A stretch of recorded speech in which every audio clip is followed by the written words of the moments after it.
This is the Audi Q3 Sportback. So what they've done is they've kind of chopped off the back of the car. We'll look at that in a minute. But basically the spec remains pretty much the same. There's no whole lot difference between the two, apart from one has a sort of a coupe look and the other one isn't. It's more of a hatchback. I actually prefer the look of this one, particularly in this colour. I don't know what colour that is, but it's really nice.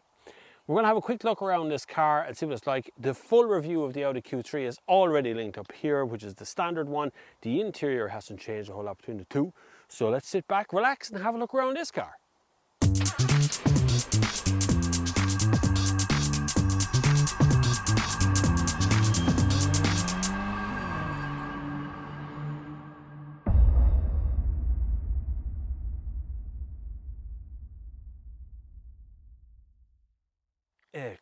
Exterior. Okay, plain and simple, I'm going to go to the Sony cam now, which is this little cam here. You can see one cam is looking at the other there. Let's look at this one. This is the exterior of the car. You see there's not a whole lot changed, a lot of fakery vent stuff. You know, these are very busy lines and stuff that are in here. And then this kind of shiny metal plastic grille that's on it with little touches on it. You know, when you stand back and look at it, it's quite a wide-mouthed thing. It just rained yesterday, thunderstorms and stuff, so the car looks weird. But it's very busy fronted, isn't it? It's just like there's a lot going on there. And then the sidelines, there is a lovely line here. You're able to see along that side. I quite like that. It continues right through the door here and on around the car. Not sure you'll be able to see that properly on camera, but it's a good line. Creates a nice shadow. And then that line disappears here and heads down into this line, which this shoulder line then comes back up into the hip line here at the back and spreads off out. It makes the car look kind of wide. And now we come along to the controversial rear end, which this is the difference between it and the standard Q3. You can see the whole back slopes rapidly like this. It just slopes down rapidly. Around the back of the car it's actually okay. It's the same. They've got diffusers. They're fake, they don't really do anything, but at least they don't have fake exhaust, I suppose, but the fake diffusers are there. A quick look in the boot. Boot space is actually the same in this as a standard Q3, so the difference in size here is, I think it's 530 litres boot. It's a funny way of measuring it up to the water, up to the window line that they've got, and they've added these little pockets and stuff down here. Under the floor here, you got unuseful storage, but there's some storage in there. You can put a couple of things into it. But the rest of it, then there is shopping bag hooks back here. The rest is just a dark hole. You can close and lock the car from the switch here. So you bring down. I like these alloys. I like this spec. I like that colour in this S-Line one. I like that whole thing. Right, that is the exterior. Let's have a look on the inside. So I'm not going to go mad on the interior because we've covered this in the Audi Q3 review, the original one. I'm not a big fan of the big blank space that's here. I like that they kept the knobs going on. The touchscreen is a lot more fiddly now because there's no dial. The dial is gone, it's all touchscreen. So if I start it up there, you see what I'm talking about. I'll come to a little error I think is in the system as well. This one's a DSG. I find that this is great. This armrest fits me perfectly. I fit nicely in the seat. Everything is within reach. I don't have any problem with the seat position or anything like that. But this touchscreen is a lot more fiddly because I don't have a knob now to do anything with. There's no knob here. So when I'm driving and I look down at the screen, I know what I want to click. So when I'm looking, I look at it, then I look again, and then I look again, I hit radio. Now the buttons, fortunately enough, are quite large. But if I plug my phone in and go for Apple CarPlay, the buttons get decidedly smaller, right? So here it is, plug it in for Apple CarPlay, plug it in, and Apple CarPlay appears here, and then the buttons get quite small. So the buttons in the CarPlay system are smaller, much smaller than the ones in the Audi system. Now, they're no less effective, but they're certainly smaller. So like if I click settings and stuff, it comes up with the settings. But again, I have to look. And I've unfortunately hit the home button now, which means I'm back here out of Apple CarPlay. So I have to look and then touch. I just find that a bit fiddly. So materials wise, yeah, it's all okay. Squidgy stuff here and there. Everything looks okay. We get a heads up, not heads up, but I get a digital dash here with a manual readout on temperature and fuel. This one doesn't have sat nav, which I don't need because I have Apple CarPlay. But on a little error note, and what I've noticed as well, Audi, is every once in a while I'm driving along the road, I have my phone plugged in, nothing's happening, not doing anything, looking out the window, and bang, it'll just disconnect, even physically connected with the wire. It'll suddenly just decide to disconnect. Don't know if that's an error with my phone or with the software on this, but it seems to be an error that happens only in this car over the last few weeks. I've had no other problems with other cars, but it just suddenly turns the information off on the screen. That's pretty much it. Anyway, let's look at the back seat. Now, back seat, you think because of the sloping roof back there that this gets smaller, but it does. There's no spiky hair room here at all. I am 6 foot 2 meters, or give or take 2 meters, so I would find this rather annoying. If I hit bumps in the road, I would definitely hit the roof here. And you know, this slopey little bit on this side is very slopey as well. This seat is really only for kids back here. You do get an armrest with some little fancy cup holders in it, and I can guarantee the little space down here is going to be full of junk for the life of this car is over.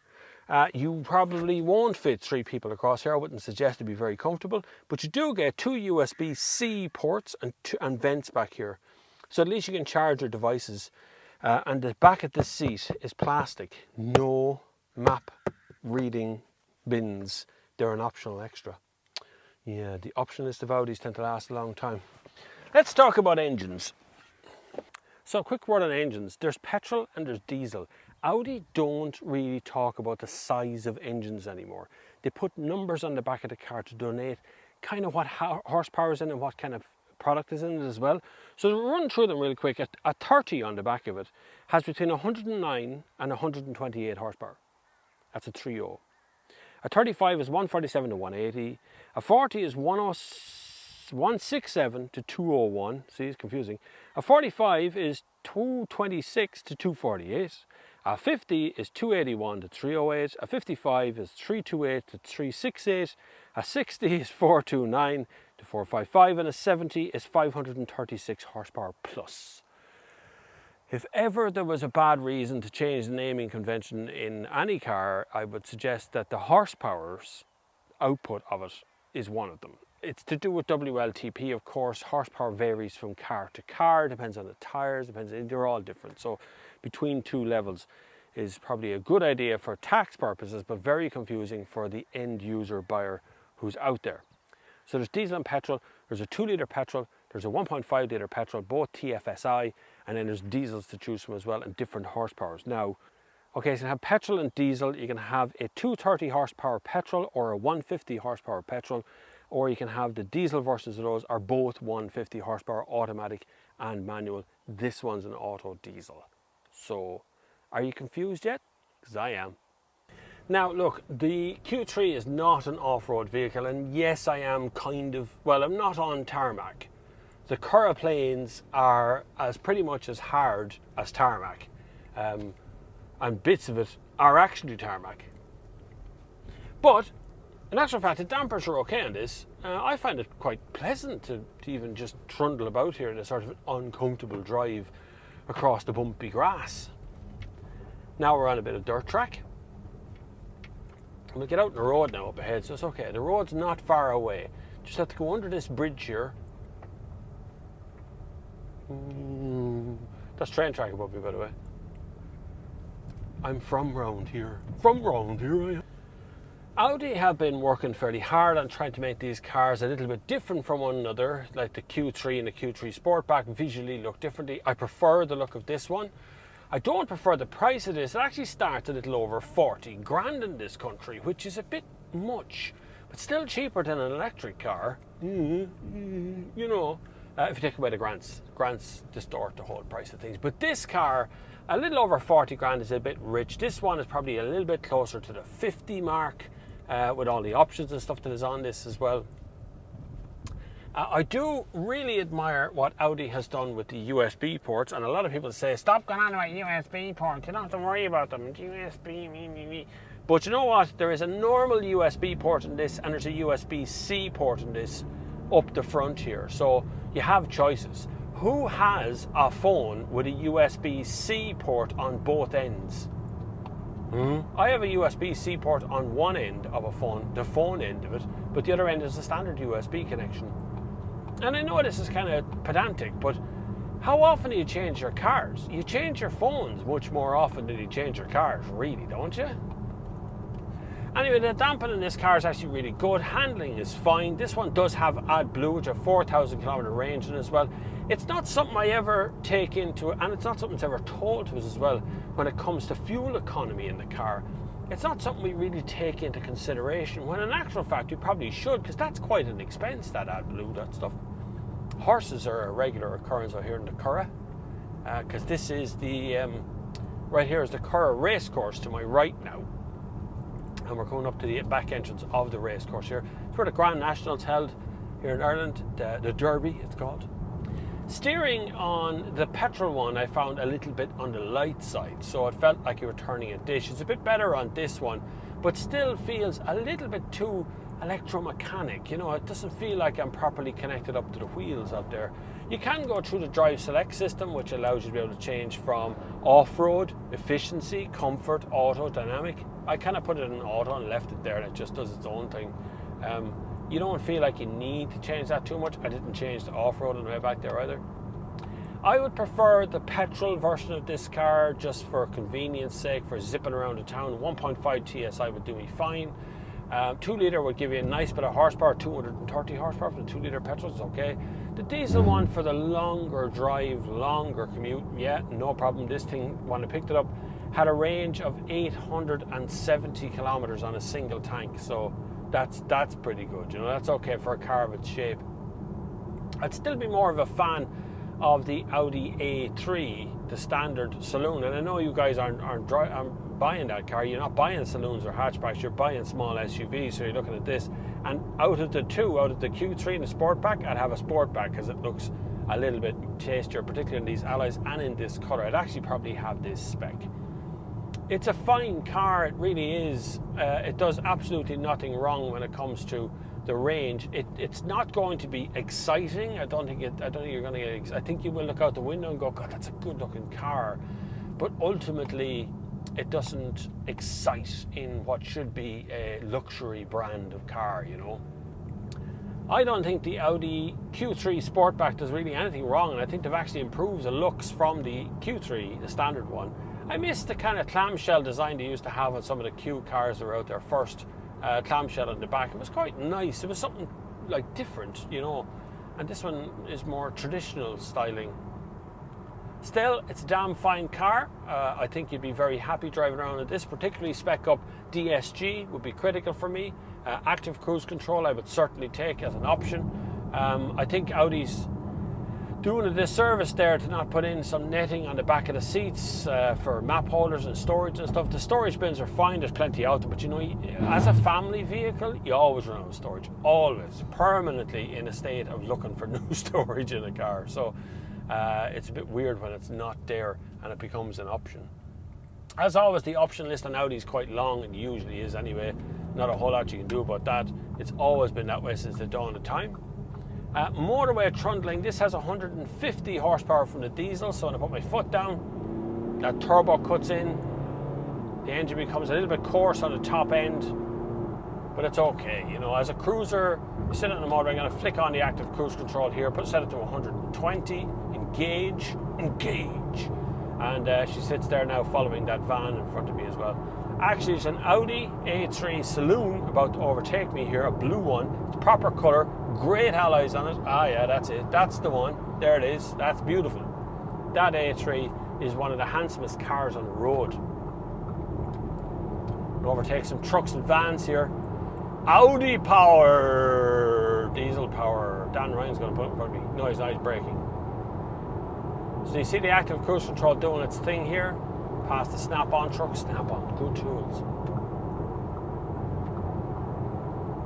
And we're wafting along the road. Tyre roar is a little bit high. It's quite thin tyres on this, but I'd put up with it. I think it'd be okay. It wouldn't be, it's not too severe. Okay, so that's it from me on this review. Hopefully you've enjoyed that. You can subscribe here if you could. It would be absolutely brilliant. There is some list of links down below. You can join in memberships. You can go to Patreon. You can go for PayPal. You can go for any amount of, there's Amazon affiliate links and stuff down there as well. So feel free to click any of them. If you can't afford it, don't worry about it. Just support the channel by hitting subscribe and telling your friends the stuff about the channel. Oh, it's good. It's been lovely to have you along for the drive. Hopefully you'll look after yourselves until the next time. And until the next time, I will see you on the far side.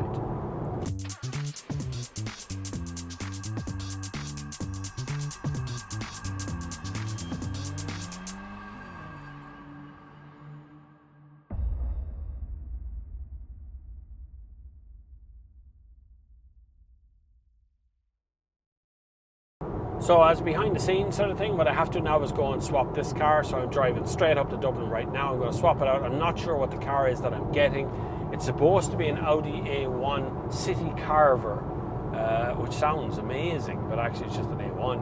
And then I'm going to head back down to Portlaoise, film that, and put up this video from today onto another one and film the Passat. So the Passat documentary. I'll film that today or tomorrow morning, one or the other. And I need to charge up all the batteries in my camera and my mic and all. It's all gone a little bit weird. This is the 3-lane section of the N7 now.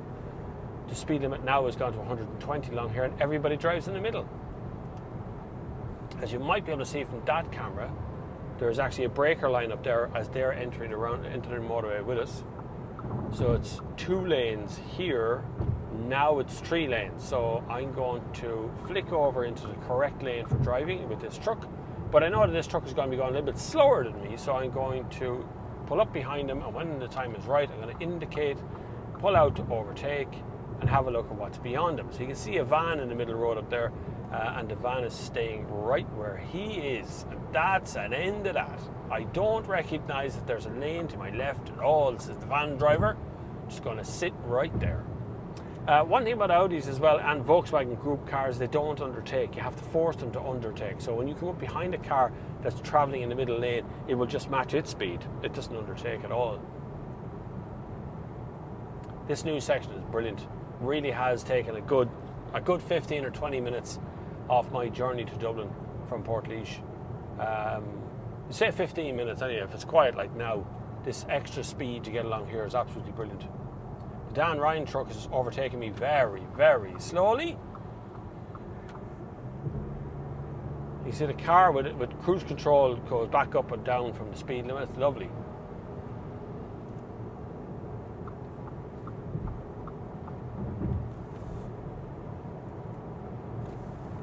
A cone in the middle of the road. Holy shit balls! Woo! That was a bit scary.